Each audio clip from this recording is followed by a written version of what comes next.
Hi and welcome to the Archive of History. Tonight we journey to a place where stone touched the sky and water shaped an empire. Close your eyes and imagine this. It is just before dawn in the 12th century. The air is thick with moisture, heavy with the scent of jasmine and frangipani. Somewhere in the darkness, a bell rings, not the hollow clang of European bronze, but a deeper, more resonant sound that seems to rise from the earth itself. As the first light breaks across the eastern horizon, it catches something impossible. 5 lotus bud towers, each one soaring toward the heavens, their dark silhouettes slowly transforming into gold as the sun climbs higher. This is Angkor Wat.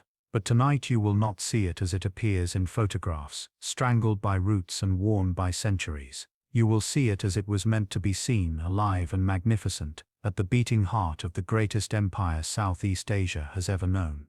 Before we drift off, I am always curious to know where my listeners are tuning in from and what time it is that they are listening tonight. Let me know in the comments. For most of us, Angkor Wat exists only as ruins, beautiful, mysterious ruins that rise from the Cambodian jungle like something from a dream or a legend. We see photographs of tree roots consuming doorways, of ancient stones carpeted in moss, of tourists walking through empty corridors where only shadows live. But this ruin was once reality. It was a place where hundreds of thousands of people lived, worked, prayed, and dreamed. It was the centerpiece of a civilization so advanced, so wealthy, so powerful that it dominated an area larger than modern France. Tonight we will step back through time. We will walk the causeways when they were new, when the stones were freshly carved and the towers gleamed with gold leaf. We will hear the chants of priests, smell the incense burning in bronze censers, feel the spray of sacred water on our faces. We will understand what it meant to live in the shadow of these god mountains, in a city that commanded the monsoon rains themselves through the greatest feat of hydraulic engineering the ancient world had ever seen. This is not a story of collapse and abandonment. Not yet. This is the story of Angkor, at its height. This is the moment before the jungle returned. And so, settle in. Let the noise of the modern world fade away. Let the glow of screens dissolve into darkness. Tonight we travel back to a time when kings built mountains, when water was the source of all power, and when the line between the human and the divine was measured in the height of a tower reaching toward the infinite sky. You are approaching from the south, as most visitors did, along the ancient road that connects the temple to the city beyond. The year is somewhere near 1150, during the reign of Suryavarman II, the king who commissioned this temple as his personal monument and his eternal resting place. You have traveled for weeks, perhaps months, to reach this place. You have heard stories, of course, whispered in markets and repeated in the courts of distant kingdoms. Stories of a temple so vast it takes half a day to walk its perimeter. Stories of towers that pierce the clouds. Stories of wealth beyond imagination. Of a king who commands the rains. Of apsaras, celestial dancers carved in stone so lifelike, you expect them to move when you look away. But nothing prepares you for the reality. The road brings you first to water. A moat, but calling it a moat diminishes what you see before you. It is nearly 200 meters wide, this ribbon of still water that surrounds the entire temple complex. In the early morning light, it mirrors the sky perfectly, creating the illusion that the temple floats suspended between heaven and earth. Lotus flowers drift on the surface, their pink petals just beginning to open.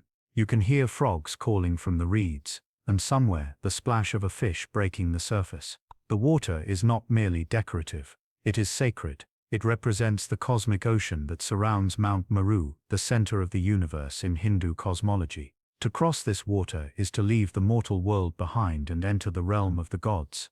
The causeway stretches before you, a broad avenue of sandstone slabs that leads across the moat toward the western entrance. This is unusual. Most Hindu temples face east toward the rising sun, but Angkor Wat faces west toward the setting sun, toward the realm of death. Some scholars will debate this for centuries. Is it a temple or a tomb? The answer, as with so much about this place, is both. You walk slowly, feeling the smooth stone beneath your feet. The causeway is flanked by balustrades carved to resemble the bodies of nagas, great serpents from Hindu mythology. Each balustrade is a single continuous sculpture, 50 meters long, the serpent's 7 heads flaring at the entrance like a crown. Pilgrims, before you have touched these heads for luck, and the stone there is worn smooth and darker than the rest, polished by countless hands across countless years. As you walk, the scale begins to reveal itself. The outer wall that surrounds the temple complex is over 1 kilometer on each side. It encloses an area of more than 200 acres, but it is not the size alone that overwhelms you.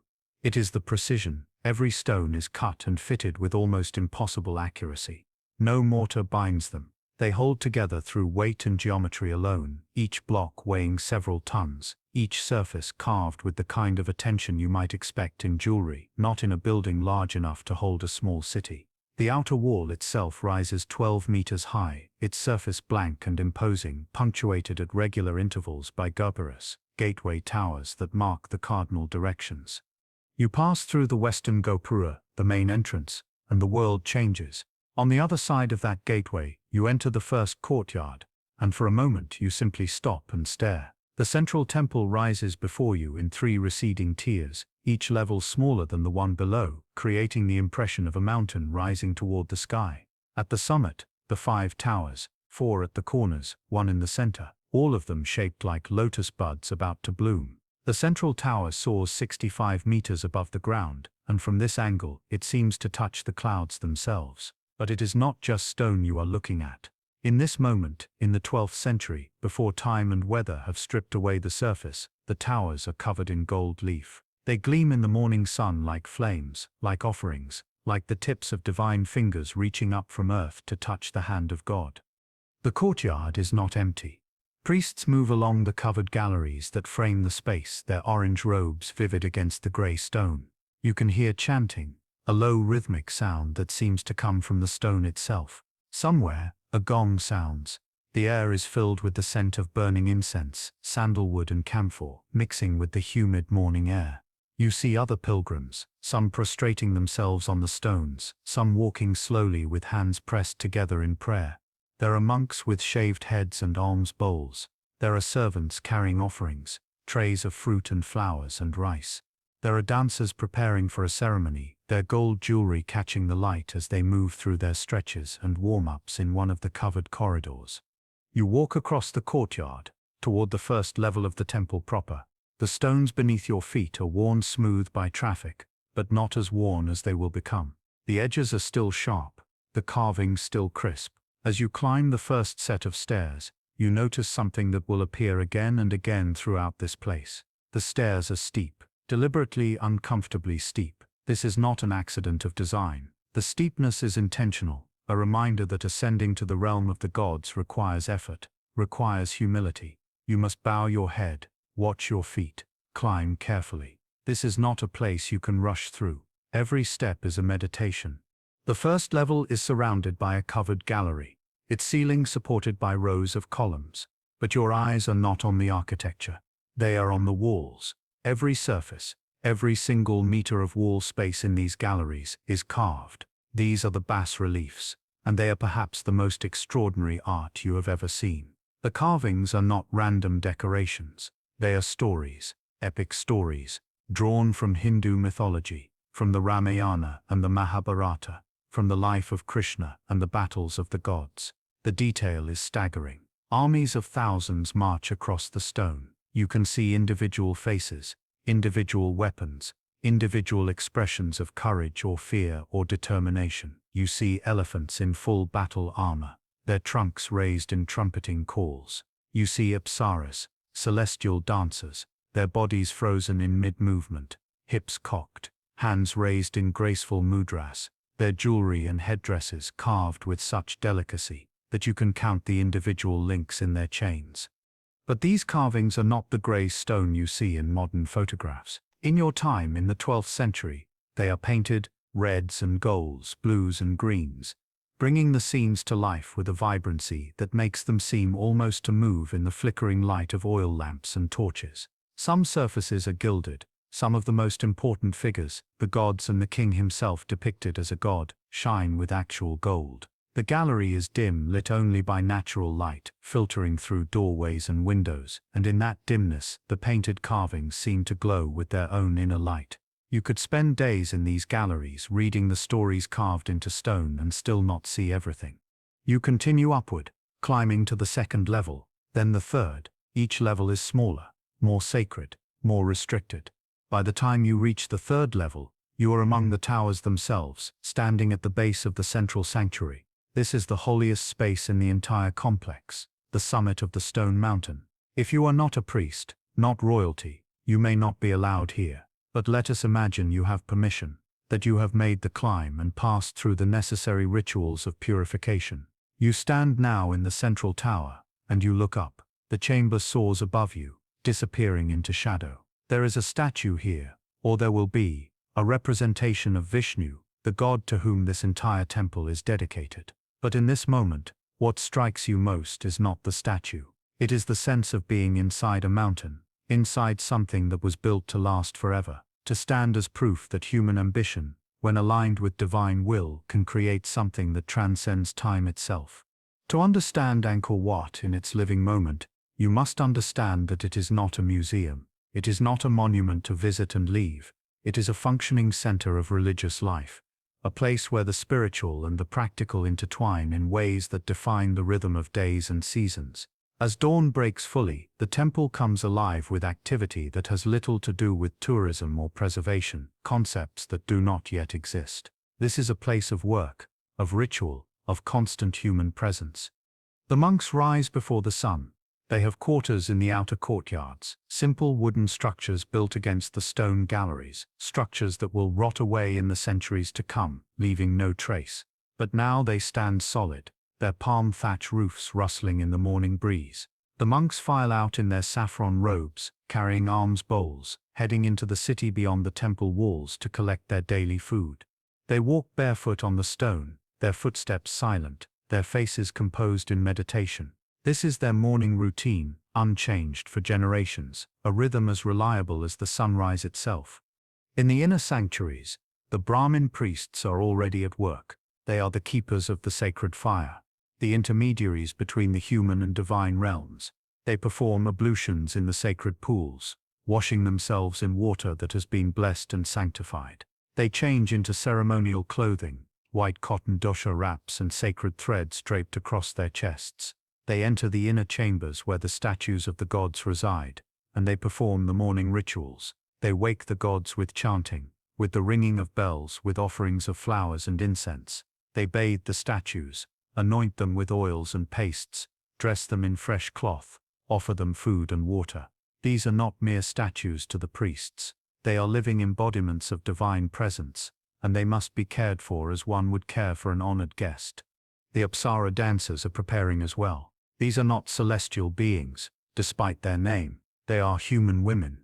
Young girls really, some no older than 12 or 13, who have been trained from childhood in the sacred dance traditions. They live in quarters near the temple, under the watchful eyes of elder dancers who serve as their teachers and guardians. Their training is rigorous, demanding a flexibility and grace that seems almost supernatural. They can bend their fingers backward until they nearly touch their wrists. They can arch their spines until their bodies form perfect curves. They wear elaborate costumes, silk skirts that catch the light, gold jewelry that weighs heavy on their necks and wrists and ankles. Their faces are painted with white powder and red lip stain, their eyes lined with kohl, their hair adorned with fresh flowers and golden combs. When they dance, they tell stories. Each movement of the hand, each tilt of the head, each step and turn has meaning, represents a word or phrase in a language of gesture that the audience can read as clearly as if the dancers were speaking. They perform in the courtyards, in the covered galleries, during ceremonies and festivals. They dance the stories carved into the walls, bringing the stone to life with their bodies. When you watch them, you understand something about why this place was built. It is not just about stone and architecture. It is about creating a space where the boundary between earth and heaven becomes permeable, where the divine can manifest in human form, where beauty becomes a form of worship. The servants move through the temple, in their own rhythms. They carry water from the sacred pools to refill the offering vessels. They sweep the courtyards, removing fallen leaves and flower petals from ceremonies. They light oil lamps in the dimmer galleries, ensuring that the carved reliefs are visible even as the sun moves across the sky. They bring food for the priests, carry away the remnants of offerings, maintain the 1,000 small details that keep a place this large functioning. They are mostly invisible in the historical record, their names unrecorded, their faces forgotten. But without them, the temple would cease to function. They are the unseen foundation upon which all the ritual and ceremony rests. As the morning progresses, visitors arrive. Some are pilgrims who have traveled great distances to worship at this most sacred site. They come from across the Khmer Empire, from the delta regions in the south, from the mountain kingdoms in the north, from the coastal trading cities in the east. They bring offerings, bundles of rice and fruit, bolts of silk, carved wooden figurines, whatever they can afford. They prostrate themselves before the shrines, murmuring prayers, touching their foreheads to the stone. Some have come seeking blessings for a marriage, for a birth, for a harvest. Some have come to fulfill vows made in moments of desperation. Some have come simply to be in the presence of the divine, to feel connected to something larger than their individual lives. Others who arrive are not pilgrims in the spiritual sense. They are officials, administrators, members of the royal court. Angkor Wat is not just a temple. It is also a symbol of royal power, a physical manifestation of the king's relationship with the gods. Important ceremonies are conducted here, ceremonies that require the presence of nobles and dignitaries. Treaties are signed in its courtyards. Ambassadors are received in its galleries. The king himself visits regularly, carried in an elaborate palanquin, surrounded by guards and attendants, to make offerings and to be seen making offerings, to demonstrate his piety and his legitimacy. The galleries where the bas-reliefs cover every surface are not silent museums. They are spaces full of sound and movement. Teachers bring students here to study the stories, pointing out details, explaining the moral lessons embedded in the myths. Artists come to sketch the carvings, to learn technique, to find inspiration for their own work. Young couples walk slowly through the shadowed corridors, finding moments of privacy in the alcoves, their whispered conversations echoing softly off the stone. Children chase each other around the columns, playing games as old as childhood itself, their laughter rising up to the vaulted ceilings. The light changes throughout the day, transforming the temple moment by moment. In the morning, when the sun rises behind the central towers, the entire western facade glows with soft golden light. The bas-reliefs on the eastern galleries are illuminated, every carved figure standing out in sharp relief. By midday, when the sun is directly overhead, the courtyards are bright and hot, the stone almost too hot to touch with bare feet, and people retreat to the covered galleries where the temperature is cooler, where shade provides relief. In the late afternoon, the light shifts again, now illuminating the western galleries, casting long shadows through the courtyards, turning the stone from grey to amber to deep gold. The sacred pools, 4 of them in the outer courtyard, serve practical and spiritual purposes. They provide water for rituals, for the ablutions that must be performed before entering the inner sanctuaries. But they are also beautiful, their still surfaces reflecting the towers above, creating mirror images that double the temple's presence. Lotus flowers grow in these pools, their roots in the mud, their blooms rising above the water, a living symbol of the Buddhist and Hindu ideal of purity emerging from impurity, of enlightenment rising from the muck of worldly existence. As evening approaches, the activity begins to slow. The last offerings are made, the last prayers chanted. The monks return from their alms rounds in the city, carrying their bowls now filled with rice and vegetables and fruit, gifts from the faithful. They eat their one meal of the day in communal silence, sitting cross-legged on the stone floors of their quarters. The dancers remove their costumes and jewelry, wash away their makeup, become girls again rather than divine embodiments. The priests perform the evening rituals, putting the gods to sleep with gentle chants, with the dimming of lamps, with offerings of flowers that will wilt overnight and be removed in the morning. As darkness falls, the temple does not empty completely. There are always monks in meditation, always a priest keeping vigil, always guards stationed at the entrances. Oil lamps flicker in the galleries, casting moving shadows on the carved walls, making the armies and dancers and gods seem to shift and breathe in the uncertain light. The sounds of the day, the chanting and bells and conversation, fade into the sounds of night. Frogs chorus from the moat. Crickets sing in the grass that grows between the paving stones. Somewhere, a night bird calls. The stone, which has been absorbing heat all day, slowly releases it, creating gentle currents of warm air that rise through the towers toward the stars. This is Angkor Wat as a living place. not silent, not empty, not frozen in time, but alive with purpose, alive with people, alive with the constant interplay between the human need to worship and the stone infrastructure built to contain and elevate that worship. It is a machine, in a sense, a machine designed to bring humans closer to gods, to create a space where transcendence is not just possible, but almost inevitable. And it works. You can feel it working as you move through the galleries, as you climb the steep stairs, as you stand in the central tower and look up into the darkness above. You can feel the intention of the builders, the devotion of the priests, the faith of the pilgrims, all of it layered into the stone, all of it still present centuries later, long after the gold has faded and the paint has flaked away and the jungle has begun its slow, patient work of reclamation. To understand why Angkor Wat exists at all, you must understand the man who commanded its construction. His name was Suryavarman, which translates roughly as protector of the sun. He was the second king to bear that name, and he came to power in a way that was both typical and brutal for his era. He seized the throne through force, defeating his predecessor in battle, consolidating his rule through a combination of military prowess and political maneuvering. The year was approximately 1113, and he would rule for the next 37 years, transforming the Khmer Empire in ways that would resonate for centuries. Suryavarman was by all accounts a complex figure. He was a warrior, personally leading his armies into battle against the Chams to the east, against the Vietnamese to the north, against various rebellious provinces within his own empire. Inscriptions describe him as fierce, as unstoppable, as a king who brought terror to his enemies and glory to his people. But he was also a builder, a patron of the arts, a man who understood that power was not just about winning battles, but about creating symbols that would outlast any individual victory. He wanted to be remembered. He wanted his name to echo through eternity, and so he built Angkor Wat. The concept that drove him, the idea at the heart of everything he did, was the Devaraja, the god-king. This was not merely a title or a metaphor. In the cosmology of the Khmer, the king was literally an incarnation of divine power on earth. He was the earthly representative of Vishnu or Shiva, the connection point between the human realm and the realm of the gods.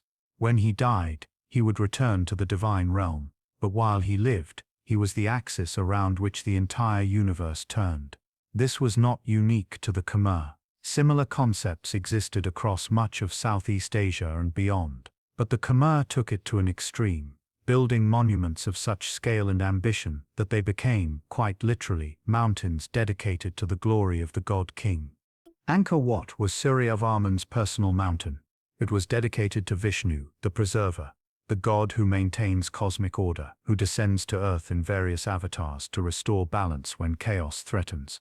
By dedicating the temple to Vishnu, Suryavarman was declaring himself to be an avatar, an earthly manifestation of divine power. But the temple served multiple purposes. It was a place of worship, yes, but it was also a political statement, a demonstration of the king's wealth and power. How powerful must a king be to command the construction of something this vast? How wealthy must a kingdom be to dedicate decades of labor and resources to a single building? The temple was also designed to be Suryavarman's tomb. This is why it faces west, toward the setting sun, toward the direction associated with death in Hindu cosmology.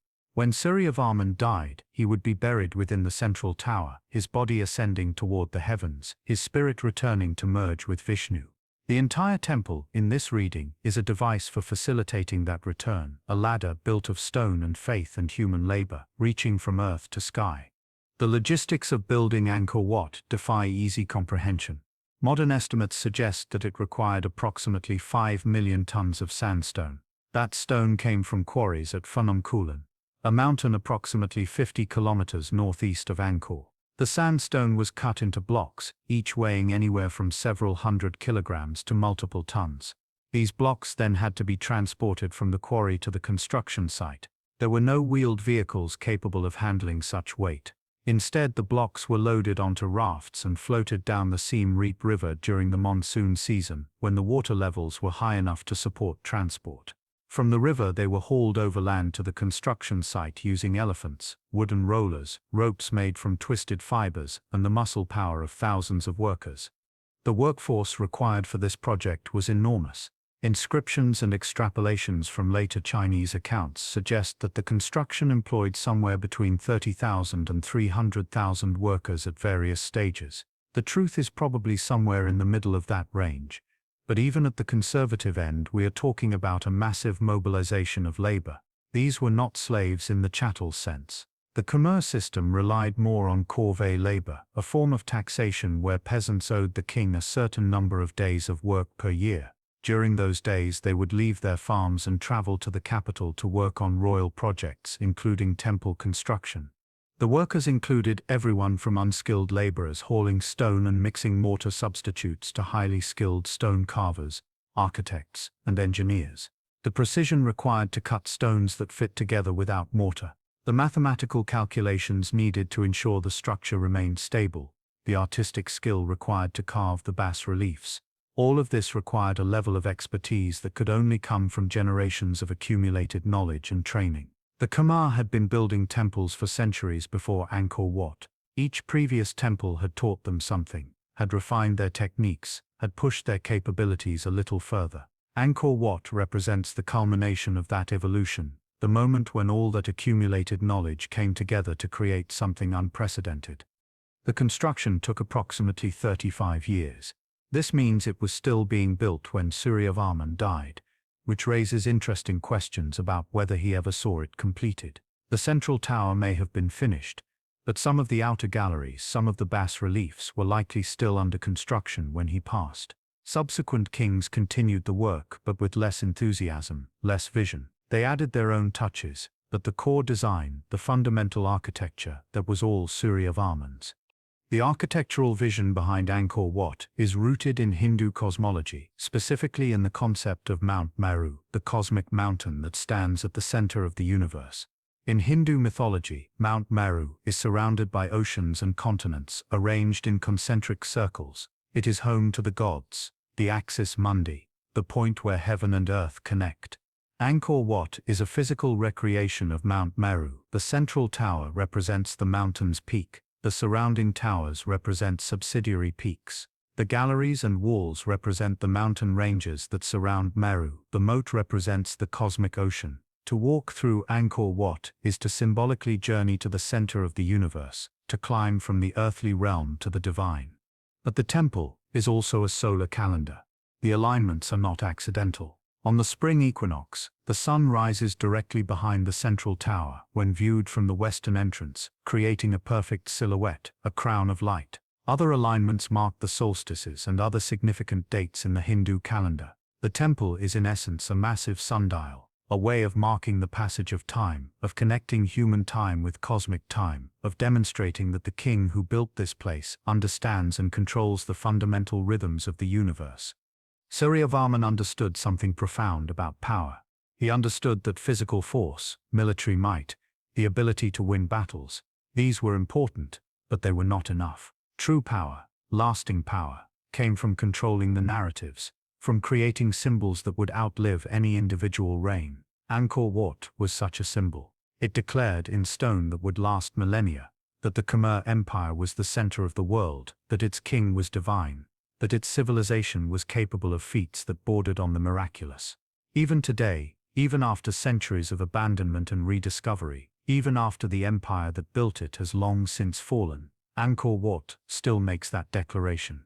It still stands as testament to what Suryavarman achieved, still whispers his name to anyone who walks its corridors and climbs its stairs. The irony, of course, is that Suryavarman built a monument to eternity, but he himself was mortal. The empire he ruled would not last forever. The religion for which the temple was built would give way to Buddhism.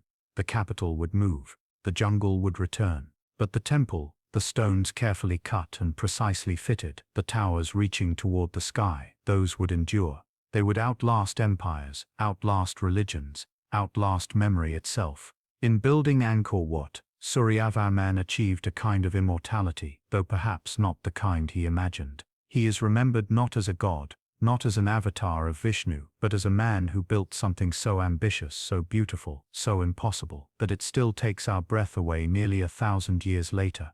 Angkor Wat did not exist in isolation. It was the spiritual heart of a vast metropolitan area. a city that, at its height, may have been home to more than 750,000 people, making it one of the largest cities in the world at that time. But this city has almost completely vanished. When archaeologists map the area today, when they use satellite imaging and ground-penetrating radar, they find the outlines of a massive urban complex. But if you had visited Angkor in the 12th century, if you had walked beyond the stone temples into the residential areas, you would have found a city built almost entirely of wood, and wood, in the humid tropical climate of Cambodia, does not last. It rots, it burns, it is consumed by termites and time, leaving almost no trace. To understand daily life in the Khmer capital, we must rely on fragments of evidence, on inscriptions, on the accounts of foreign visitors, on the bas-reliefs that show scenes of everyday life, and on educated guesses based on what we know of traditional Southeast Asian architecture and culture. The city was not built like European cities of the same period. There were no narrow cobblestone streets, no tall multi-story buildings packed tightly together. Instead, the Khmer city was spacious, almost suburban in its layout. Houses were built on stilts to protect them from flooding during the monsoon season. They were made of wood frames filled in with bamboo matting and thatched roofs of palm fronds. The space beneath the house, the area between the ground and the elevated floor, was used for storage, for keeping livestock, for working during the hottest parts of the day when the shade provided relief. Each house was surrounded by a small plot of land where families would grow vegetables, fruit trees, herbs. The streets were wide, unpaved, turning to mud during the rains and to dust during the dry season. The social hierarchy of Angkor was complex and rigid. At the very top was the king, the Devaraja, whose power was absolute in theory, if not always in practice. Below him were the royal family, the princes and princesses who formed the inner circle of power, who held administrative positions, who commanded armies, who managed provinces. Below them were the Brahmins, the priestly caste, who performed the rituals, who maintained the temples, who acted as advisors to the king on spiritual matters. The Brahmins were often wealthy, owning land granted to them by the king, controlling large staffs of servants and slaves, living in compounds near the major temples. Below the Brahmins were the nobles, the merchant class, the administrators who kept the empire functioning. These were men who managed trade, who collected taxes, who oversaw construction projects, who served as judges and bureaucrats. They were literate, educated, skilled in Sanskrit and the old Khmer language. They wore fine silk clothing, gold jewelry, lived in large wooden houses with carved decorations, employed servants and slaves. Their lives were comfortable, privileged, though always dependent on maintaining the king's favor. Below them were the artisans and craftspeople, the skilled workers who made the goods that sustained the empire. There were weavers producing silk and cotton cloth. There were potters making ceramic vessels for storage and cooking. There were metal workers forging bronze statues, gold jewelry, iron tools and weapons. There were wood carvers creating furniture and architectural decorations. There were stone carvers, the men who carved the bas-reliefs at Angkor Wat, who were highly respected for their skill, who passed their knowledge down through families and guilds. These artisans lived in their own quarters, often organized by profession, where the sounds and smells of their work filled the air, the clang of hammers on metal, the chemical tang of dyes, the rasp of chisels on stone. At the bottom of the hierarchy were the farmers, who made up the vast majority of the population.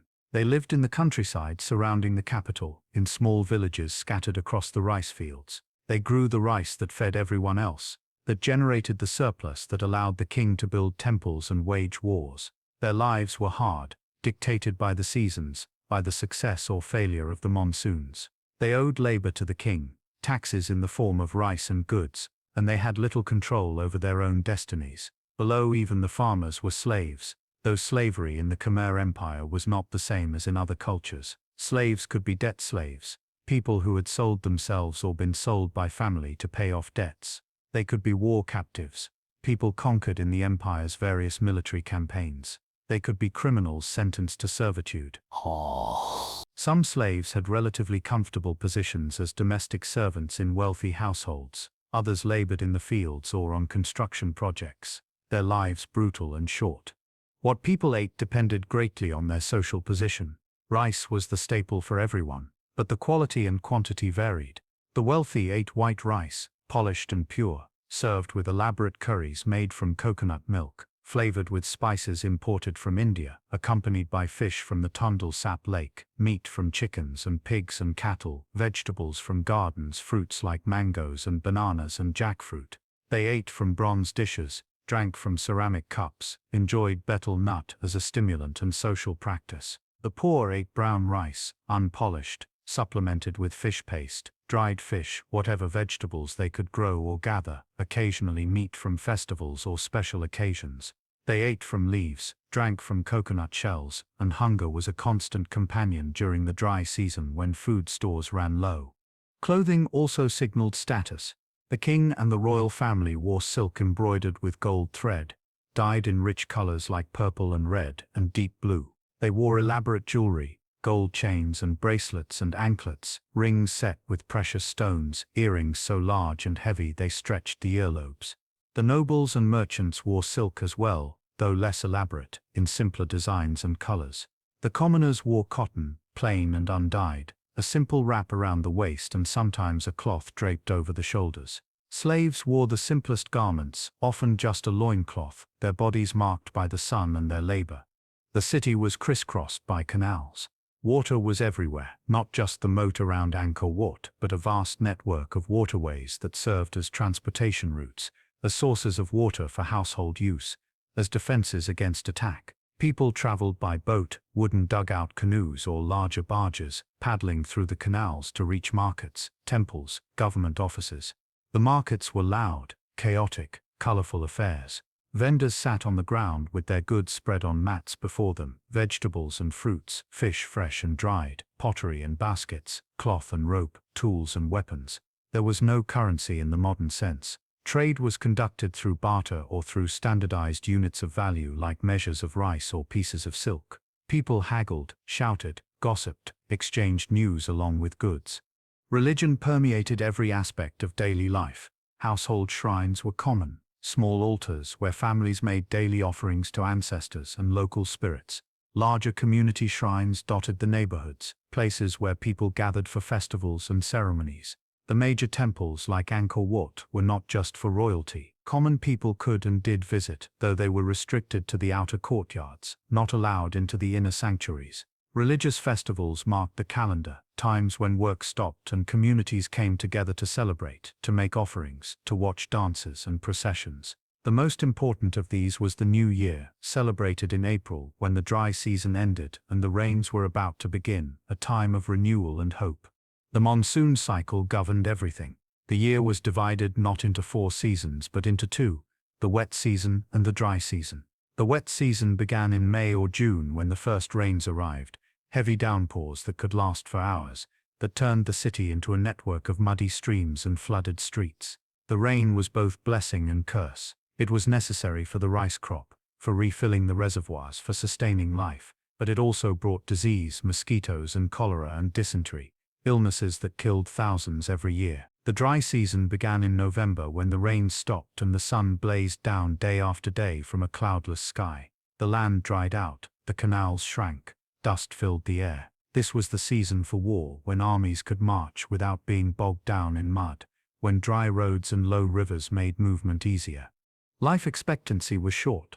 Infant mortality was high, perhaps as many as half of all children dying before the age of 5. Those who survived childhood might live to 40 or 50, if they were lucky, if they avoided disease and accident, if they were not caught up in wars or rebellions.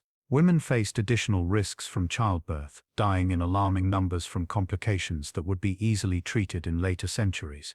Death was a constant presence, accepted with a fatalism that came from living in a world where so much was beyond human control.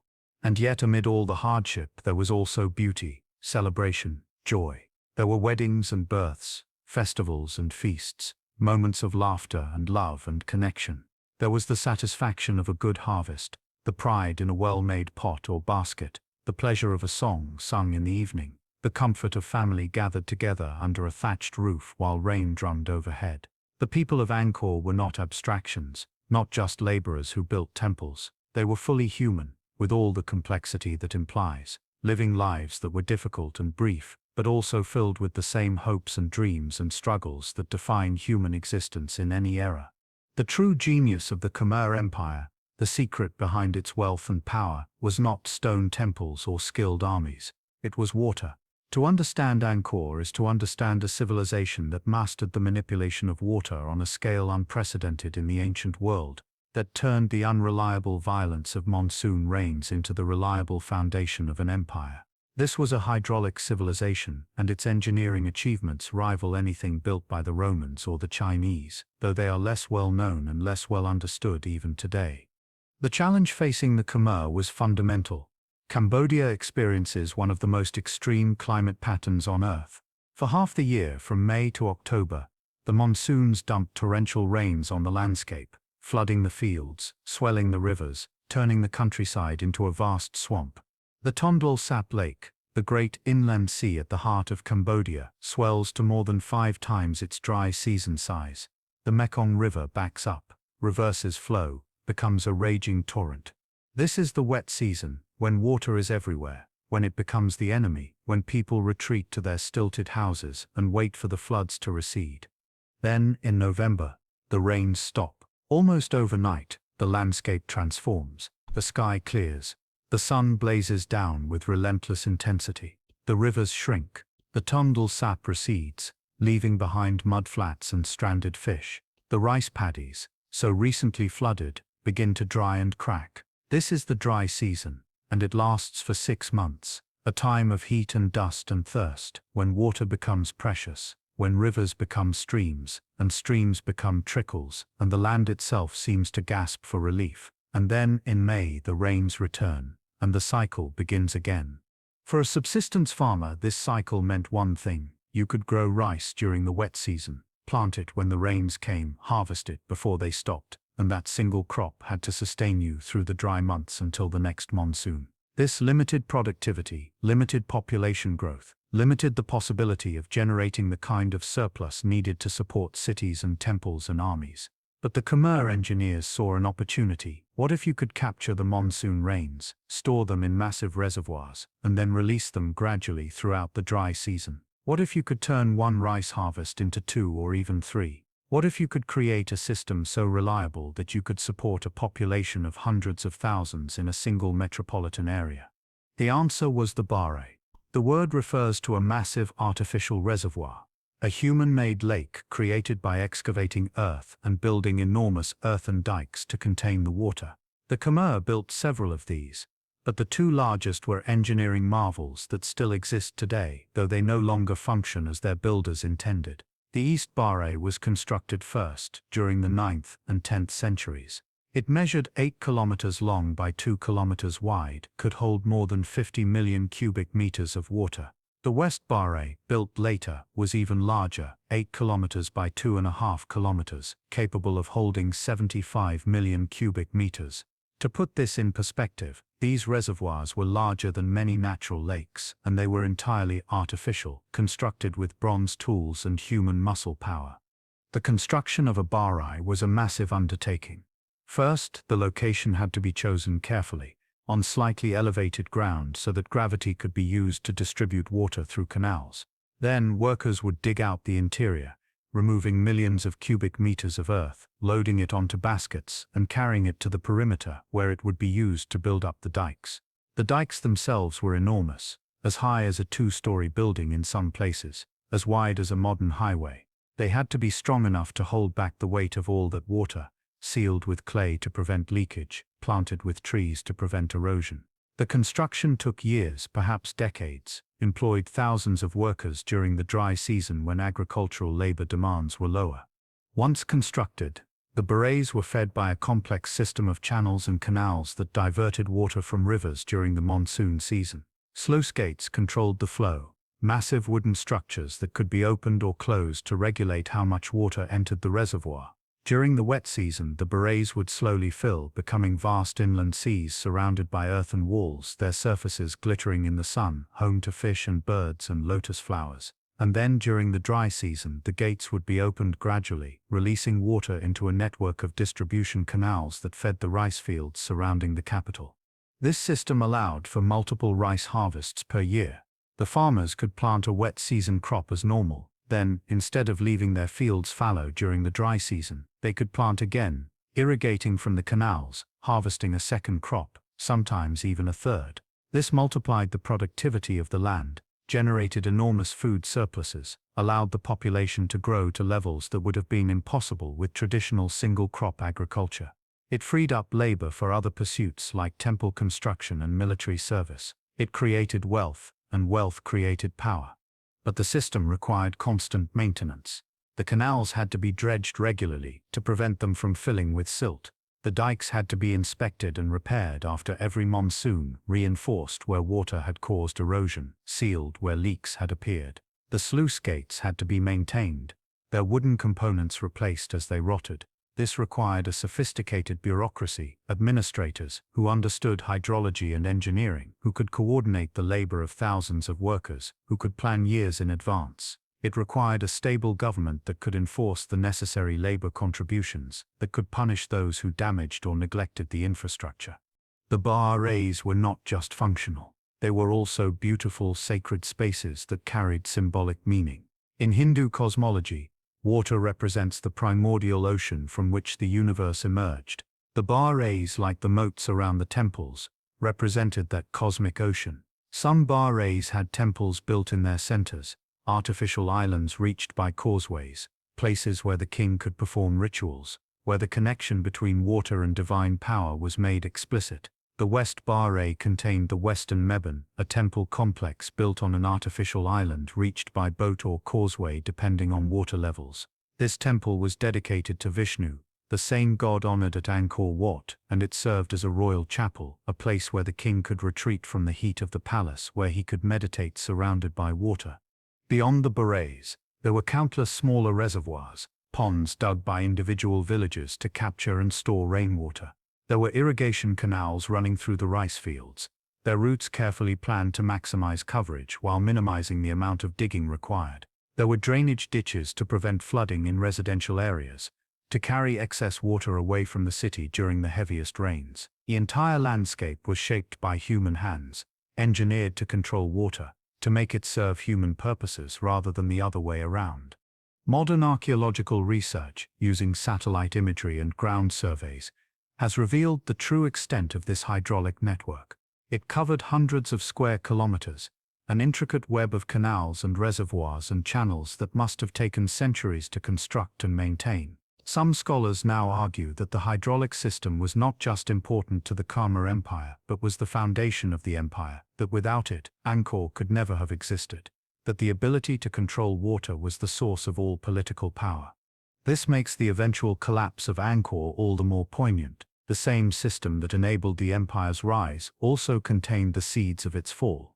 The hydraulic infrastructure was complex, brittle, vulnerable to disruption. If the monsoons failed, if droughts occurred, the reservoirs would not fill, and there would be no water for irrigation. If the monsoons were too intense, if floods were too severe, the dikes could be breached, the canals choked with sediment. If war or rebellion or political instability prevented maintenance, if the bureaucracy broke down, if workers were not available to repair the system, then it would begin to fail. And once it began to fail, once the rice harvests declined, once the food surpluses disappeared, the entire structure of empire would be threatened.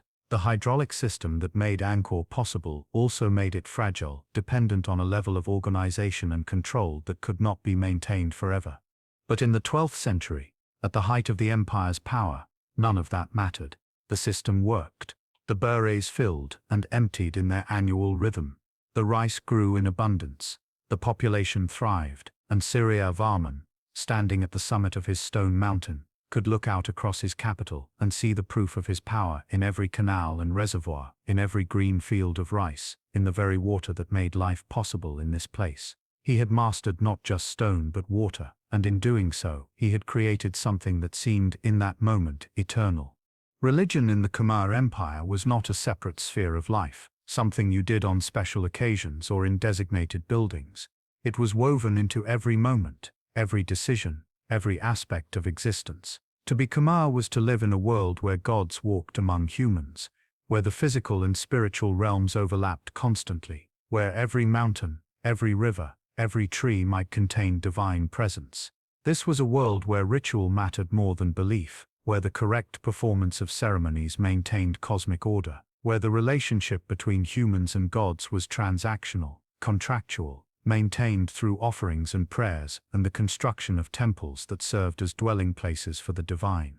At the heart of Khmer religion was Hinduism, though it was a Hinduism adapted to Southeast Asian sensibilities, mixed with local animist traditions, with beliefs in spirits and ancestors that predated the arrival of Indian religious ideas. The major Hindu deities were worshipped: Vishnu the preserver, Shiva the destroyer and transformer, Brahma the creator. But they were not worshipped in exactly the same way as in India. The Khmer gave special prominence to Vishnu and Shiva, sometimes combining them into a single supreme deity. They built temples dedicated to these gods, but the temples were not congregational spaces like churches or mosques. They were homes for the gods, places where divine images resided, where priests performed daily rituals of care and worship, where the gods could be approached but not casually, not without proper preparation and protocol. Angkor Wat was dedicated to Vishnu, and this choice was significant.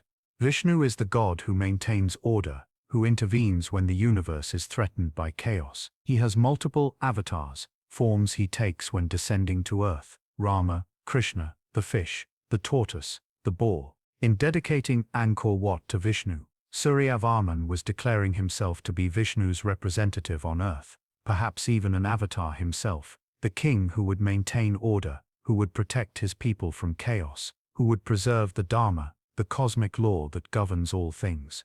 The bas-reliefs at Angkor Wat tell stories from the Ramayana, the epic of Rama, one of Vishnu's avatars, and from the Mahabharata, the great war between cousins that serves as a meditation on duty and righteousness. But perhaps the most important scene carved into the walls of Angkor Wat is the churning of the ocean of milk, a creation myth that appears in multiple Hindu texts. In this story, gods and demons work together to churn the cosmic ocean, using a mountain as a churning stick and a giant serpent as a rope. The churning produces Amrita, the nectar of immortality, along with various treasures and monsters. It is a story about cooperation between opposing forces, about the effort required to extract value from chaos, about the cosmic struggle that maintains the universe. The scene at Angkor Wat shows dozens of gods and demons pulling on the serpent, churning the ocean, their faces frozen in expressions of effort and determination.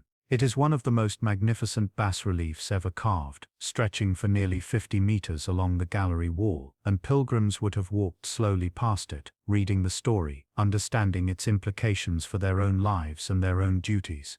The temple dancers, the apsaras, were central to religious practice. Their dance was not entertainment in the modern sense. It was prayer in motion, a way of communicating with the gods through gesture and movement. Each dance told a story, and many of these stories were religious in nature, drawn from the same epics carved into the temple walls. The dancers underwent years of training, starting in early childhood, learning not just the physical movements, but also the meanings behind them, the symbolic language that allowed them to become vessels for divine stories. During important ceremonies, they would perform in the temple courtyards, their bodies moving through the humid air, their jewelry catching the light, their faces painted into masks of divine beauty. To watch them was to witness the gods themselves, or at least that was the belief, that the dancers became temporarily possessed by the characters they portrayed, that Rama or Sita or Hanuman moved through their bodies, blessing the audience with their presence. The Brahmins, the priestly caste, were the mediators between the human and divine worlds. They were born into their role, their status determined by heredity, and they underwent extensive training in Sanskrit, the sacred language, in the Vedas, the ancient Hindu texts, in the proper performance of rituals. Their lives were governed by strict rules: what they could eat, what they could wear, who they could associate with, how they had to purify themselves before entering temples or performing ceremonies. They were the only ones allowed to enter the innermost sanctuaries of the temples, to approach the divine images directly, to perform the rituals of awakening and feeding and putting to sleep that maintained the gods' presence in their earthly homes. But Hinduism was not the only religion in the Khmer Empire. Buddhism had been present since at least the 5th century, existing alongside Hinduism, sometimes in tension, sometimes in harmony. Early on, it was primarily Mahayana Buddhism, the form that emphasizes the bodhisattva path, the idea that enlightenment should be delayed until all beings can be saved. But gradually, Theravada Buddhism, the form that emphasizes individual enlightenment through monastic practice, began to gain prominence. The two religions were not mutually exclusive. The same person might worship at Hindu temples and Buddhist monasteries, might make offerings to Vishnu and also to the Buddha, might see no contradiction in honoring multiple paths to the divine. The shift from Hinduism to Buddhism, as the dominant religion, occurred gradually over several centuries, but it accelerated dramatically under King Suryavarman II, who ruled from 1181 to approximately 1218. Suryavarman was a Buddhist, a devout follower of Mahayana Buddhism, and he transformed the religious landscape of the empire. He built the Bayon, the temple at the center of Angkor Wat, the walled city that became the new capital. The Bayon is completely different from Angkor Wat in feel and purpose. Where Angkor Wat is orderly, geometric, a precise recreation of cosmic order, the Bayon is mysterious, dreamlike, almost surreal. Its most famous feature is the 54 towers, each carved with 4 faces that may represent the Bodhisattva Avalokiteshvara, the embodiment of compassion, or may represent Suryavarman himself in his divine form, or may represent both at once. The faces smile enigmatically, looking out in the 4 cardinal directions, watching over the city with expressions of serene benevolence. Under Suryavarman, Buddhism became the state religion, though Hinduism continued to be practiced. The king built hospitals, rest houses for travelers, dedicated resources to public welfare in a way that reflected Buddhist ideals of compassion and service. The temples built during his reign are covered with bas-reliefs, showing not just mythological scenes but also scenes from daily life, markets, battles, festivals, the king's subjects going about their business. There is a humanistic quality to Suryavarman's Buddhism that was less present in the earlier Hindu period, a sense that the divine was not just distant and transcendent but also immanent, present in the suffering and joy of ordinary people. The shift to Buddhism changed the nature of royal power. The Hindu god-king was divine, an avatar of Vishnu or Shiva, his authority absolute and unquestioned. The Buddhist king was more like a bodhisattva, a being who had achieved enlightenment but remained in the world to help others achieve it as well. This was a different kind of authority, based not on divine right but on moral virtue, on the king's ability to embody Buddhist ideals of wisdom and compassion. It was in some ways a more demanding role, because it required the king to actually behave in ways that justified his authority, to be seen as virtuous, not just powerful. But whether Hindu or Buddhist, religion in the Khmer Empire served similar functions. It provided meaning, a framework for understanding suffering and death, a promise that life was not random or meaningless but part of a larger cosmic order. It provided community, bringing people together for festivals and ceremonies, creating shared experiences that reinforced social bonds. It provided legitimacy for political authority, explaining why kings should be obeyed, why the social hierarchy was natural and necessary. And it provided beauty, the temples and rituals and dances that elevated human existence above mere survival, that created moments of transcendence, of connection with something larger than the individual self. To walk through Angkor in its prime was to be constantly reminded of the sacred. The temples dominated the landscape, visible from kilometers away, their towers rising above the trees and houses. The sound of bells and chanting filled the air at dawn and dusk. Monks in their robes were a common sight on the streets, a visual reminder of spiritual ideals. Household shrines, small altars where families made daily offerings, were in every home. The calendar was structured around religious festivals, times when work stopped and communities gathered to celebrate, to make offerings, to watch performances that told the stories of gods and heroes. Religion was not something separate from daily life, it was daily life, the framework within which everything else occurred, the constant background hum of belief and ritual that gave meaning to the simplest actions and the grandest ambitions. At its height, during the 12th and early 13th centuries, the Khmer Empire was the dominant power in mainland Southeast Asia. Its territory stretched far beyond the immediate vicinity of Angkor, encompassing much of what is now Cambodia, Laos, Thailand, and parts of Vietnam and Myanmar.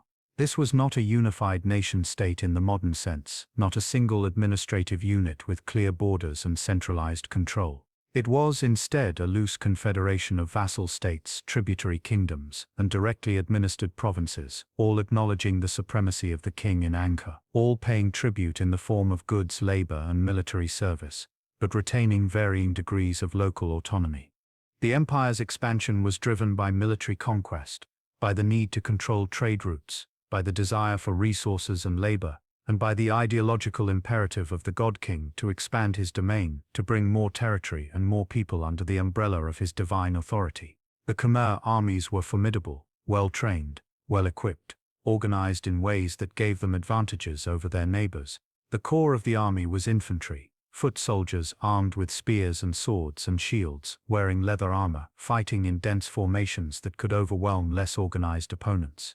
But the Khmer also employed archers, skilled bowmen who could rain arrows down on enemy formations from a distance, and they had cavalry, mounted warriors who could move quickly, who could flank enemy positions, who could pursue fleeing opponents.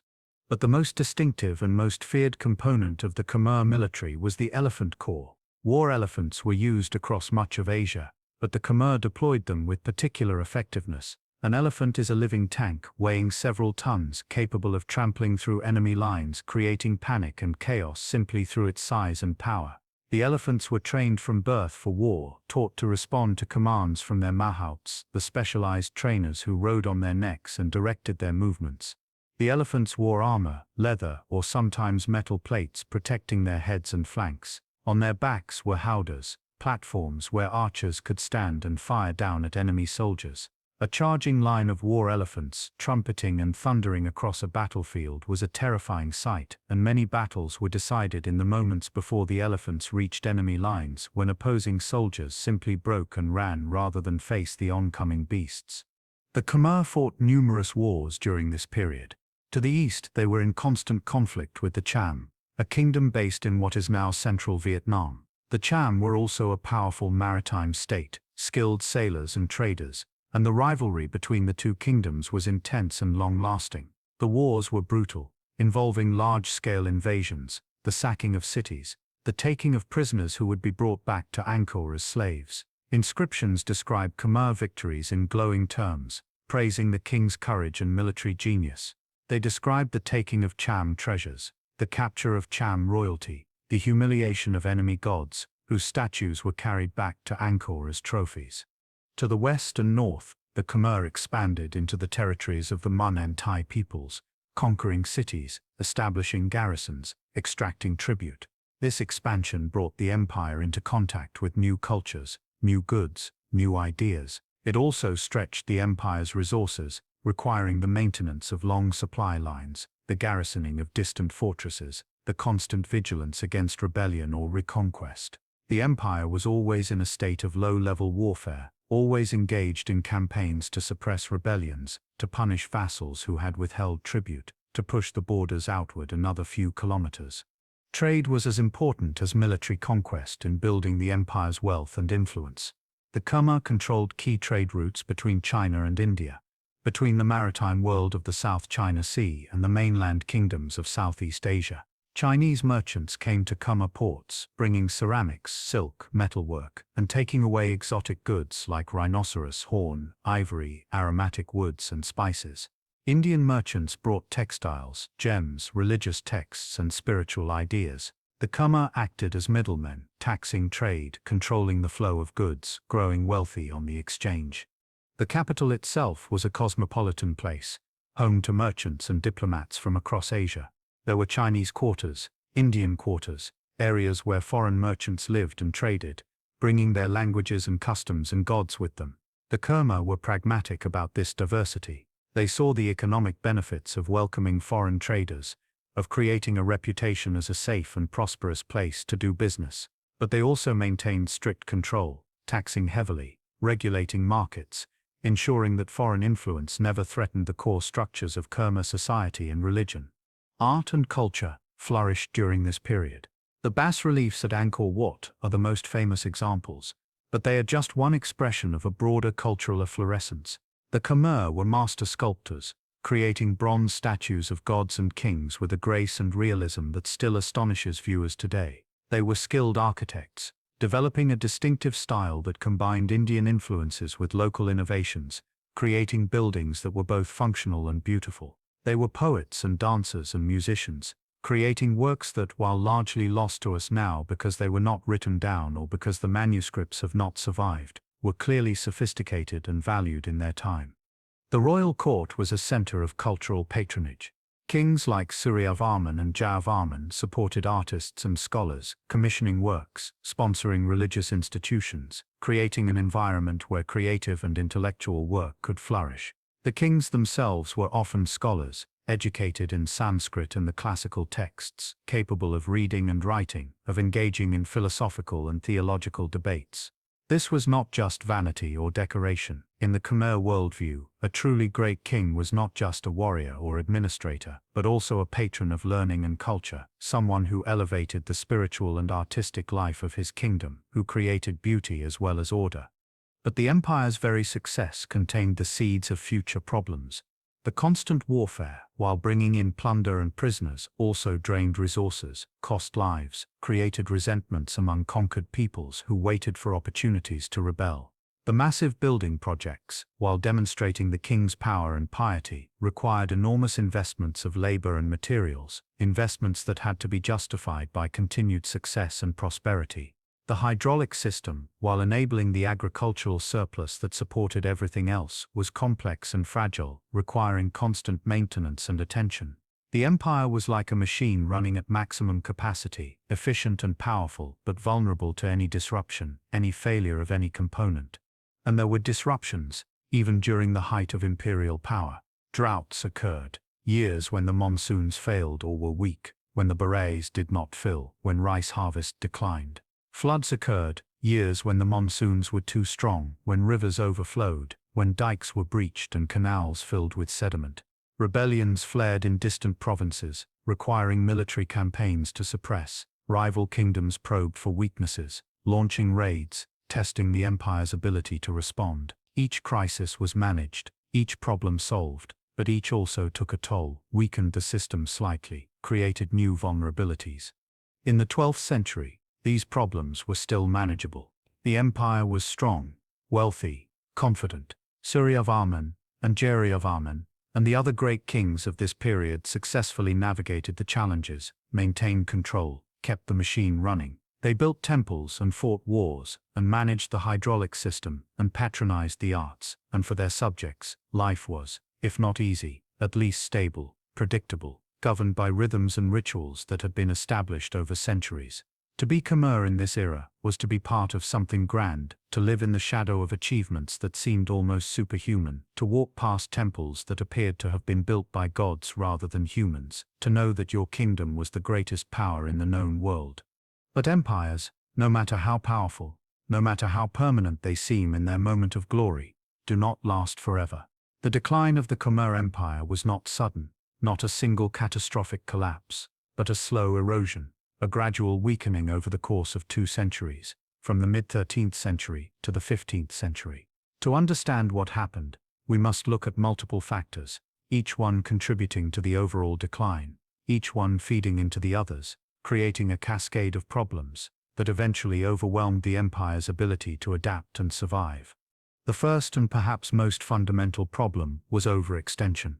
The empire had grown too large, its borders stretching too far, its territories too diverse to be effectively controlled from a single center. The cost of maintaining garrisons in distant provinces, of suppressing rebellions, of defending against external threats, these costs grew heavier each year. The military campaigns that had once brought plunder and prestige now brought primarily expense and exhaustion. The vassal states, which had once paid tribute willingly, or at least without effective resistance, began to test their bonds, to withhold payments, to assert independence. The empire found itself fighting on multiple fronts, spending resources faster than it could generate them through taxation and agriculture. The constant warfare had another effect, less obvious but perhaps more damaging in the long term. It disrupted trade routes, made merchants reluctant to travel through war zones, reduced the flow of goods and revenue that the empire depended on. The cosmopolitan character of Angkor, its role as a hub connecting different regions and cultures, began to diminish.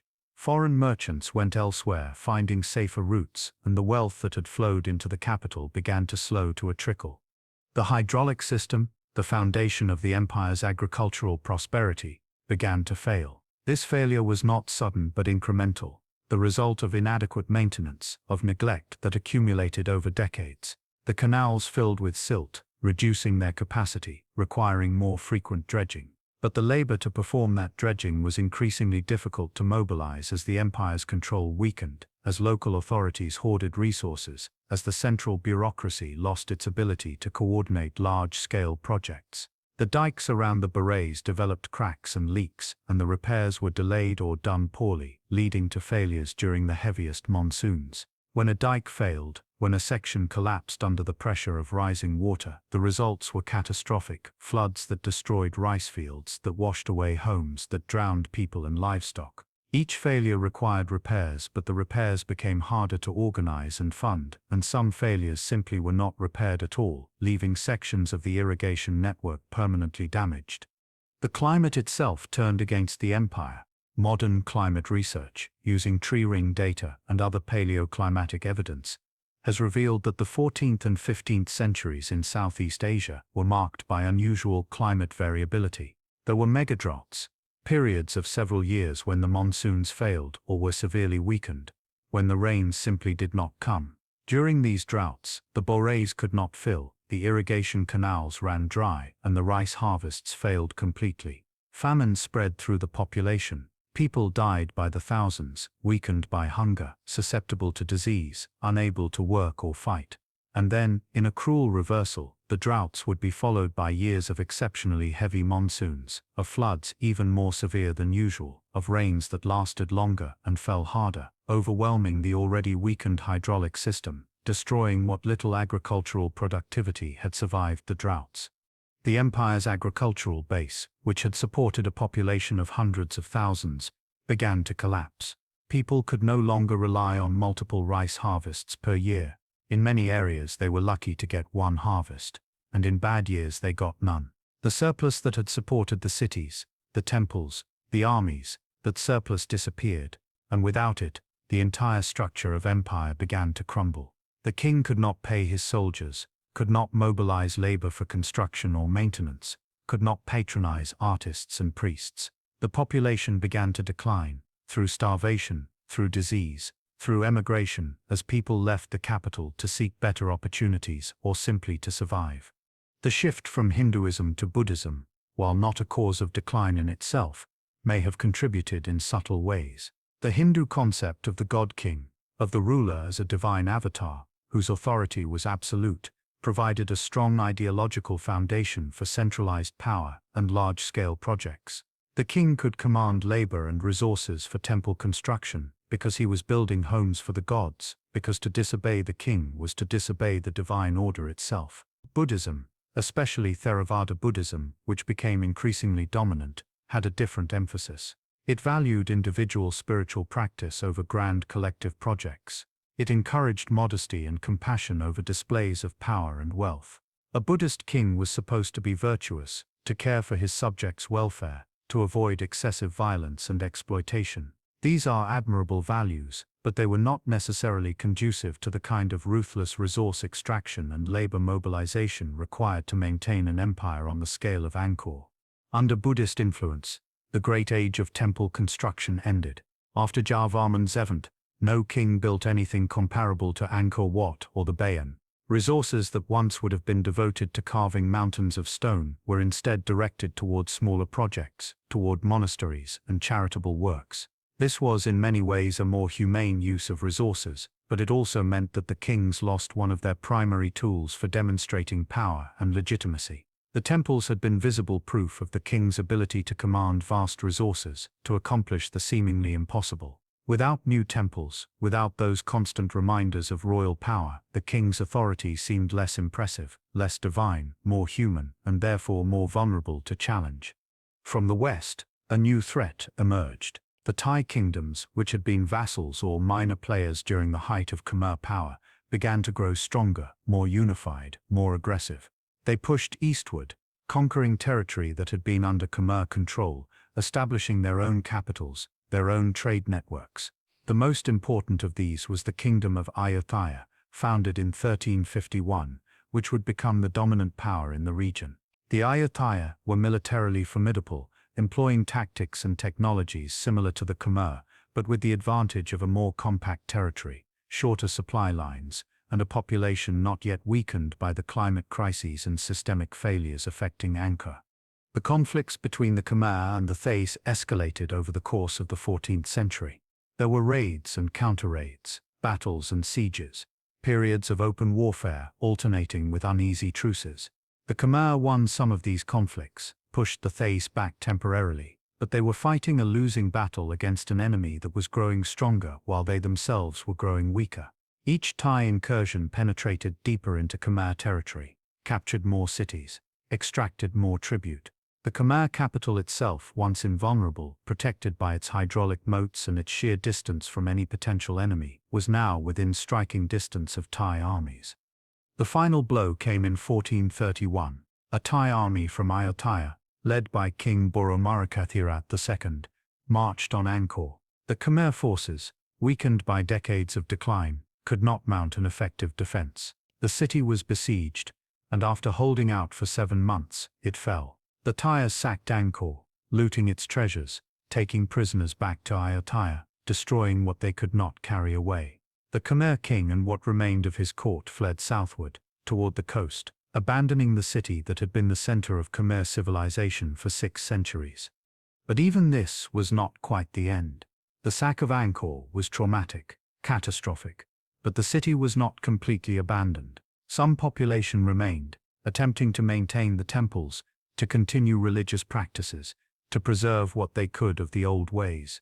For a few decades, there were even attempts to retake the city, to reassert Khmer control. But these attempts failed, and gradually the focus of Khmer power shifted permanently away from Angkor. The capital was moved, first to Basan, then to Longvek, and finally to Phnom Penh, locations that were closer to the coast, closer to trade routes, more defensible against Thai attacks. These new capitals were never as grand as Angkor, never supported populations as large, never built temples as magnificent. The age of empire was over.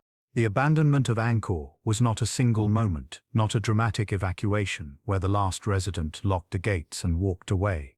It was a gradual process, stretching over decades and even centuries, a slow bleeding away of population and purpose, a fading rather than an ending. To understand this process is to understand something fundamental about the relationship between humans and the places they build, about how great cities can be forgotten, how monuments can return to the earth they were carved from. After the Thai sack of 1431, the official capital of the Khmer kingdom moved away from Angkor. The court relocated to Phnom Penh, a site near the confluence of several rivers, closer to the ocean, more accessible to maritime trade, more defensible against Thai attacks from the west. This relocation was pragmatic, necessary for the survival of the kingdom, but it meant that Angkor lost its political center. The administrative functions that had drawn people to the city, the royal court, the bureaucracy, the military headquarters, all of these moved elsewhere, and with them went much of the population, the nobles and merchants and craftspeople who had thrived on serving the needs of the court. But the city did not empty overnight. The temples, especially Angkor Wat, remained important religious sites. Buddhist monks continued to live in the temple complexes, maintaining worship practices, caring for the statues and shrines, welcoming pilgrims who continued to make the journey to this most sacred place.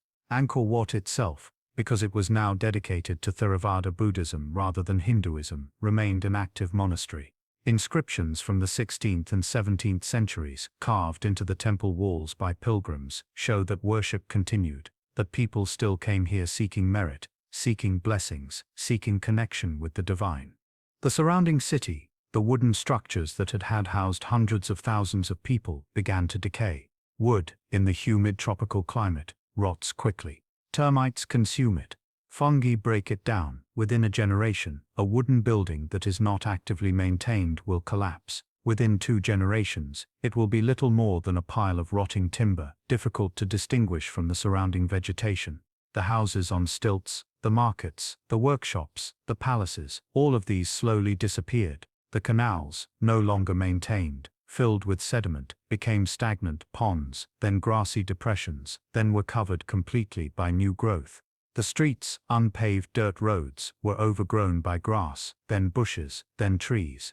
The hydraulic system, without the labor force to maintain it, failed completely. The barrays, those massive reservoirs that had been the foundation of empire, slowly silted up, their water becoming shallow and stagnant. Their dikes, no longer repaired, eroded and collapsed in sections. The West Barre, which had once been a vast inland sea, became a swamp, then a field, then was partially reclaimed by forest. The East Barre dried up completely, becoming agricultural land, then scrubland, its outline visible only as a subtle depression in the landscape. The irrigation canals, choked with vegetation and sediment, ceased to function. The rice fields that had once produced multiple harvests per year reverted to wetland and forest. The agricultural base that had supported the city was gone.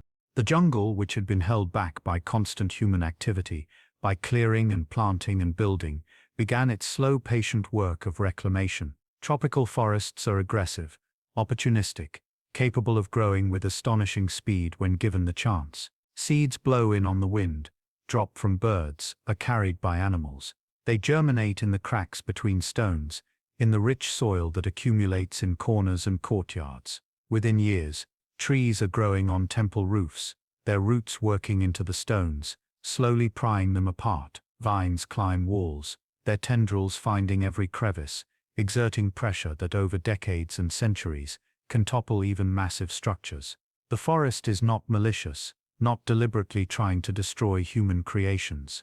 It is simply doing what forests do, filling available space, reclaiming territory, returning the land to a state that is natural for this climate and ecology.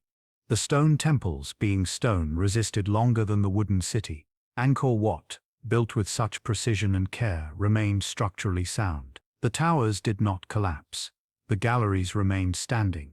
But even stone is not immune to time and neglect. The tropical climate is harsh on stone. The intense rains, sometimes falling for hours without pause, leach minerals from the rock, create acid runoff that eats away at carved surfaces. The roots of the strangler figs, those massive trees that grow on temple walls, work their way into cracks, expanding them, splitting stones apart. The weight of vegetation on the towers and roofs stresses structures that were designed to support only their own weight. Without maintenance, without workers to clear away vegetation, to repair damage, to replace fallen stones, even the most robust architecture will eventually fail. And so the temples slowly transformed. They did not become ruins in the dramatic sense of collapsing into rubble. Instead, they became something else, something that was neither fully building nor fully forest, but a hybrid of the two, architecture and nature intertwined, stone and root growing together in a strange and often beautiful symbiosis. The Tapram Temple, one of Suryavarman II's creations, became famous in later centuries precisely because it was left in this state, its galleries half consumed by fig trees, its courtyards overgrown, a romantic vision of nature reclaiming human works, a memento mori carved in stone and wood. The population that remained in the area, peasant farmers living in the surrounding countryside, continued to farm using traditional single-harvest techniques. They knew the temples were there, of course. They could see the towers rising above the tree canopy. Some families lived near the temples, used them as shelters during storms, as places to quarry stone for their own humble constructions. They told stories about who had built these places, though the stories became increasingly vague and mythical as generations passed. The temples were the work of gods or giants or legendary kings from a time so distant it might as well have been another world. The specifics were forgotten, the names of the builders, the dates of construction, the purposes the temples had served. What remained was awe, a sense that these places were special, sacred, powerful in ways that were no longer fully understood. And yet, the temples were never completely lost, never utterly forgotten. This is important to understand, because the later European narrative of rediscovery would suggest that Angkor had disappeared from human memory, that it was genuinely lost until Western explorers stumbled upon it in the jungle. This narrative is false, or at least highly misleading. Local people always knew about Angkor Wat. Buddhist monks always maintained a presence there. Pilgrims continued to visit, though in smaller numbers than during the temple's heyday. The Khmer kingdom, though reduced in territory and power, never ceased to exist. Its people never forgot their history, even if the details became blurred, even if the grand cities of the past were now overgrown and quiet. What was lost was not knowledge of Angkor's existence, but rather its grandeur, its context, its place in a larger narrative of imperial power and achievement. To the farmers and monks who lived near Angkor in the 16th or 17th centuries, the temples were old, were sacred, were impressive. but they were not understood as remnants of a vast empire that had once dominated Southeast Asia. They were not connected to a systematic understanding of history, of politics, of the rise and fall of civilizations. They were simply there, part of the landscape, like mountains or rivers, features of the world that had always existed, and presumably always would. The slow abandonment of Angkor represents a particular kind of ending, one that is perhaps more common in history than the dramatic collapses we tend to focus on. It is the ending that comes from gradual unsustainability, from systems that work brilliantly until they stop working, from the inability to adapt to changing conditions. The hydraulic civilization that enabled Angkor's rise was brittle, dependent on constant maintenance, vulnerable to climate change and political instability. When those vulnerabilities were exploited, when the maintenance stopped and the climate turned harsh and the political center relocated, the system collapsed not all at once, but piece by piece, each failure making the next failure more likely until the cascade became irreversible.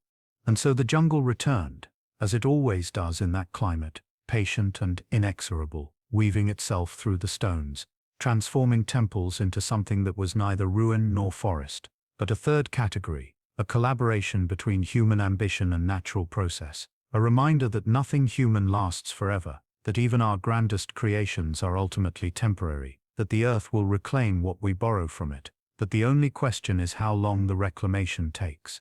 For centuries, Angkor existed in a state of obscurity from the perspective of the wider world. Local people knew it, visited it, revered it, but beyond Southeast Asia, it was unknown, not mentioned in histories or geographies, not marked on maps.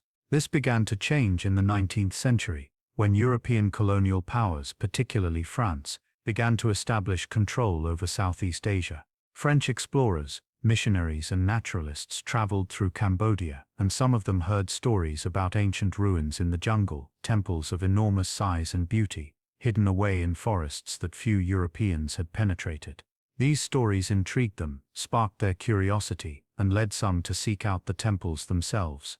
The man most often credited with Angkor's rediscovery in the Western world is Henri Mouhot, a French naturalist who traveled through Cambodia in 1860. Mouhot was not looking for ancient ruins.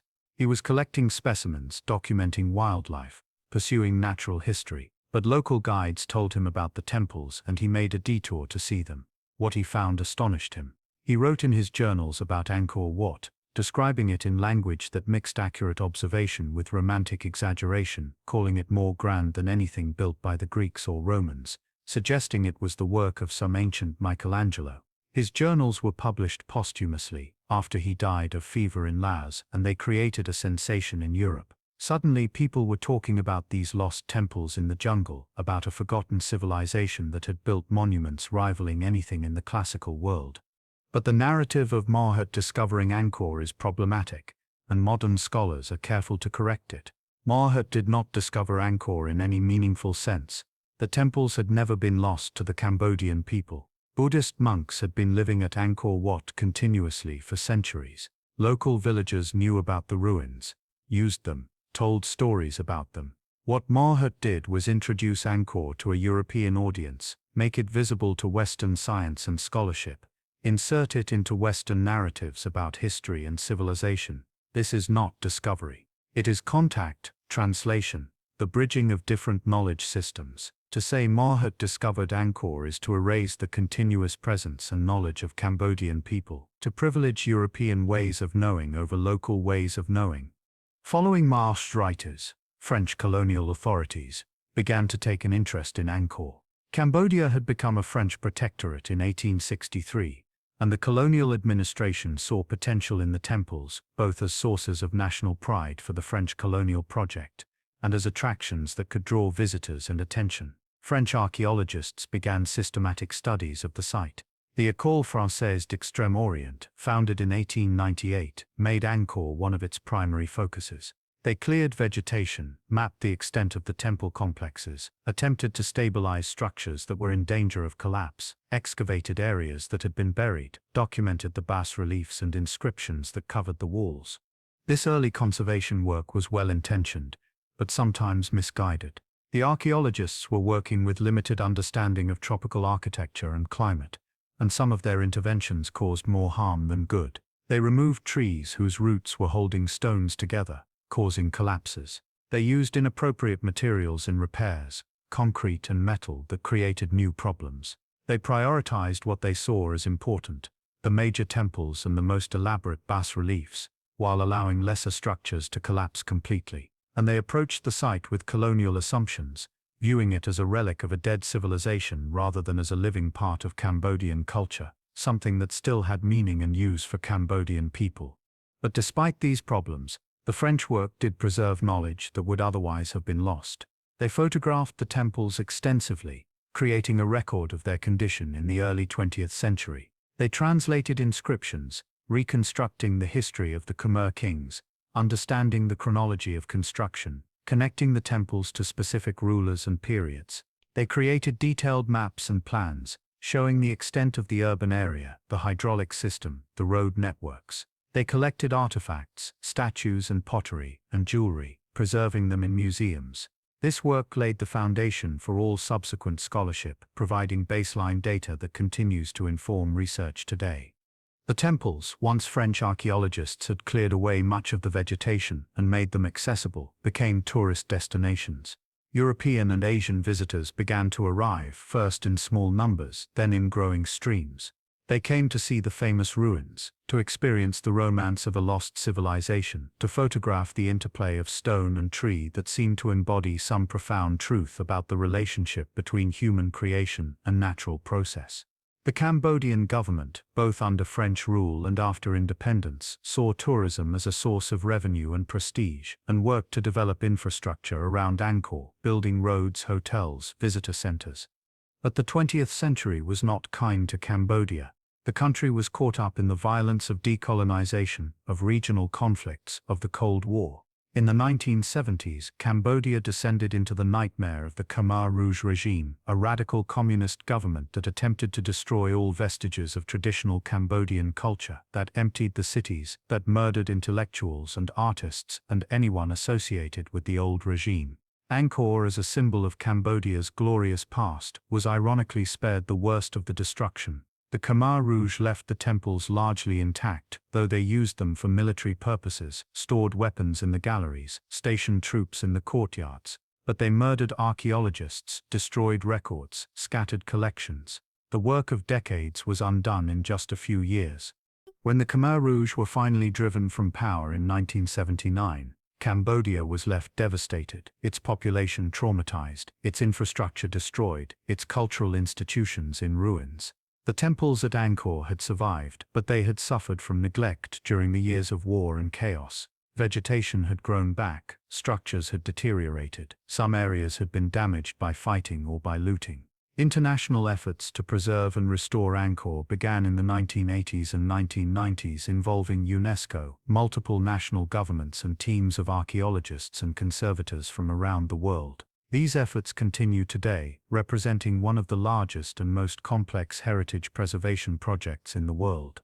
Modern scholarship has transformed our understanding of Angkor. Technologies like LiDAR, laser mapping that can penetrate forest canopy and reveal structures beneath vegetation, have shown that the city was even larger than previously thought, sprawling over more than 1,000 square kilometers, making it the largest pre-industrial urban center in the world. Studies of climate data, of tree rings and sediment cores, have revealed the role of climate change in the empire's decline.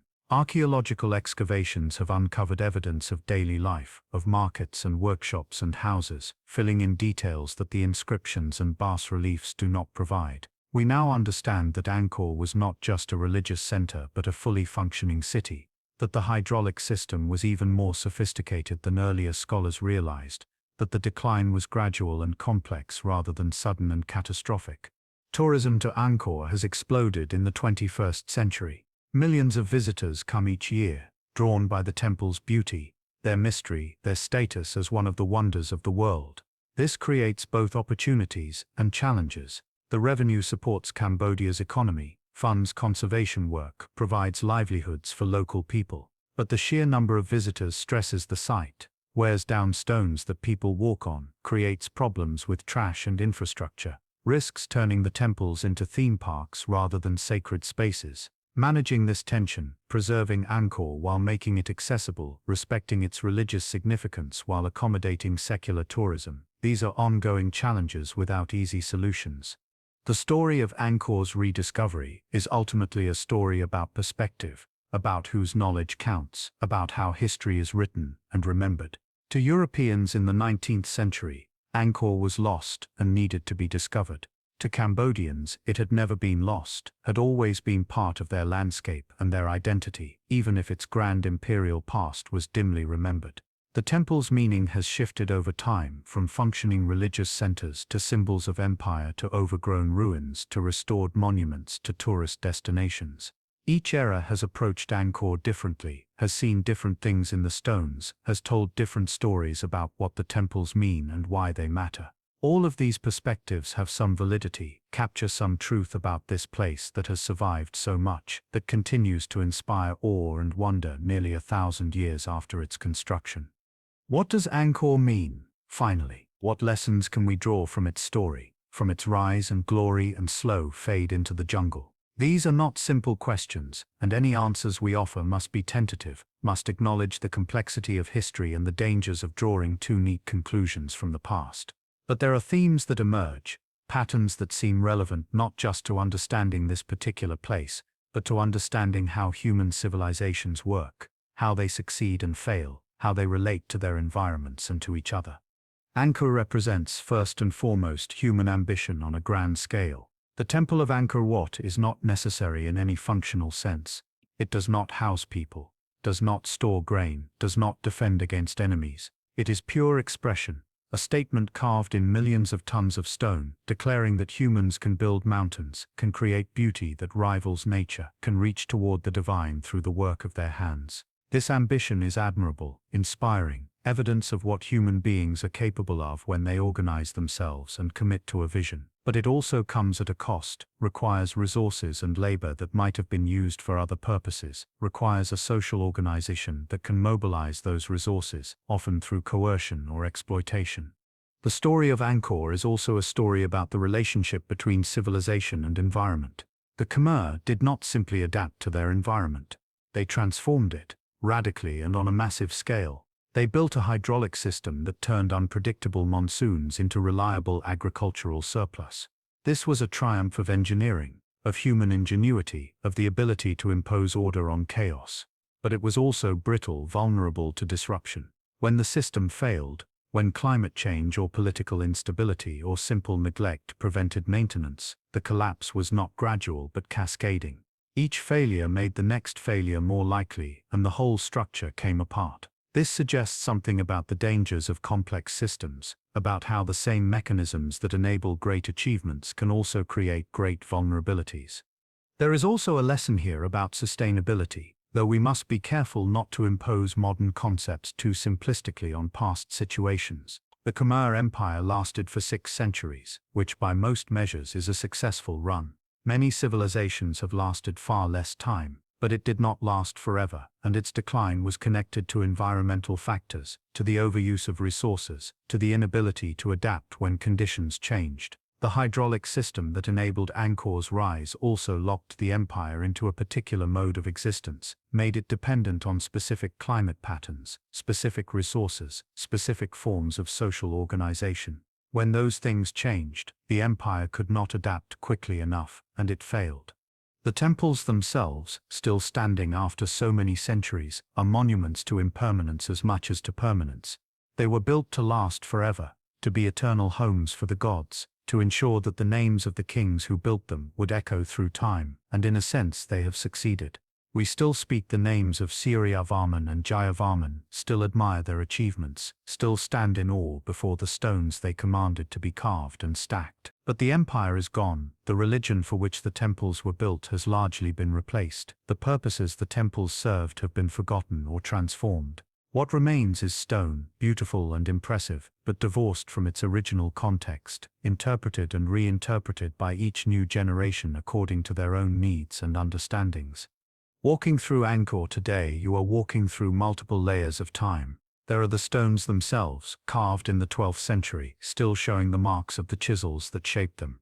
There are the additions and modifications made over subsequent centuries, the Buddhist altars added to Hindu temples, the inscriptions carved by pilgrims, the repairs attempted by various rulers and governments. There are the conservation efforts of the 20th and 21st centuries, the concrete supports and metal braces, the replanted trees and cleared courtyards, the signs and barriers and visitor facilities. And there is the jungle, always present at the edges, always ready to return if given the chance, a reminder that human control of nature is temporary, provisional, subject to constant renegotiation.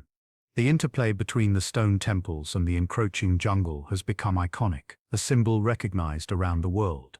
The strangler figs growing on temple walls, their roots cascading down like waterfalls of wood, are photographed by millions of tourists, appear in films and books and art. This image speaks to something deep in the human psyche, the tension between order and chaos, between human creation and natural process, between the desire for permanence and the reality of change. The temples are beautiful, but they are perhaps most beautiful in their partial ruin, when nature has softened the geometric precision of the architecture, when life has reclaimed what was carved from stone. There is also something to be said about the continuity of place. Angkor Wat, despite all the changes it has undergone, is still a functioning Buddhist temple. Monks still live there, still perform rituals, still welcome worshippers. The temple has changed religions, has shifted from Hinduism to Buddhism, but it has never ceased to be a sacred space. This continuity is remarkable, suggests that places can have meanings that transcend the specific purposes they were built for, that accumulate significance over time, that remain important even as their contexts change. The tourists who visit Angkor today, most of whom are not Buddhist, not Hindu, not even particularly religious, still feel something in those spaces, still experience a sense of awe and mystery, still recognize that they are in the presence of something extraordinary. The legacy of Angkor is also visible in Cambodian national identity. The Temple of Angkor Wat appears on the Cambodian flag, is a symbol of national pride and historical achievement, represents a link to a glorious past that offers hope and dignity to a nation that has suffered greatly in recent centuries. The Khmer Rouge, in their attempt to destroy traditional culture, paradoxically preserved Angkor because even they recognized its importance, its power as a symbol. Modern Cambodia is rebuilding, recovering from decades of war and genocide, and Angkor is part of that recovery, a reminder that Cambodians built great things in the past and can build great things again. But we must also acknowledge the complexity of this legacy, the ways that Angkor has been used and misused. Colonial powers used it to justify their presence, claiming they were preserving a heritage that locals were incapable of maintaining. Nationalists have used it to make claims about ethnic and territorial rights, to assert the superiority of Khmer civilization over neighboring peoples. Tourists consume it as an exotic experience, sometimes with little regard for its sacred significance or its cultural context. Each of these uses diminishes the temples slightly, turns them into something other than what they are, imposes meanings that may not align with the intentions of the builders or the needs of current inhabitants. Perhaps the most important lesson from Angkor is simply this: nothing human lasts forever, but that does not make human achievement meaningless. The Khmer Empire is gone. Its cities overgrown, its hydraulic system collapsed, its language and literature largely lost. But the temples remain, and they still speak to us, still move us, still demonstrate that humans are capable of creating beauty and meaning and order even in the face of inevitable decay. The stones will outlast any individual, any dynasty, any ideology. They will stand until time and weather and the roots of trees finally bring them down, and even in their fall, they will be beautiful, will be meaningful, will continue to tell the story of a people who built a mountain out of ambition and faith and countless hours of human labor. And so our journey through time comes to an end. We have walked the causeways of Angkor Wat when they were new, when the stones still held the warmth of the hands that carved them. We have stood in the central tower and looked up toward the heavens, understanding for a moment what it meant to build a mountain, to reach toward the divine through human effort and ambition. We have moved through galleries where painted reliefs told stories that people believed, where dancers embodied gods, where the boundary between earth and heaven became permeable and thin. We have seen the hydraulic system that turned chaos into order, that captured the wild monsoons and made them serve human purposes. We have witnessed the glory of empire at its height, the confidence of a civilization that seemed destined to last forever. And we have watched as that confidence proved false, as the systems that enabled greatness also created vulnerabilities, as climate and war and neglect slowly eroded what had been built with such care. We have seen the capital abandoned, the jungle returning, the wooden city rotting away while the stone temples endured, transformed but not destroyed, becoming something new, something that was neither fully human creation nor fully natural process, but a collaboration between the two. We have followed the story through rediscovery and preservation, through war and tourism, through the constant reinterpretation that every generation must make of the past, trying to understand what these stones mean, what lessons they hold, what connections they offer between the present and the distant world from which they emerged. The temples of Angkor stand today much as they have stood for centuries, patient and silent, watching over the Cambodian plain as the sun rises and sets, as the monsoons come and go, as tourists and pilgrims walk their corridors and monks continue the rituals that have been performed here for hundreds of years. The stones have stories to tell if we are willing to listen, if we approach them with humility and respect, if we acknowledge that they are not just relics or monuments but living parts of a cultural landscape that continues to evolve and change. They are reminders of what humans can achieve, of the heights to which we can rise, but also of our limitations, our mortality, our dependence on forces larger than ourselves. As you drift toward sleep tonight, perhaps you will dream of ancient temples rising from morning mist, of towers reaching toward the sky, of galleries filled with carved stories, of water reflecting stone in perfect stillness. Perhaps you will hear the distant echo of bells, the chanting of monks, the music of apsara dancers, the sounds of a world that once was, and in some small way, still is.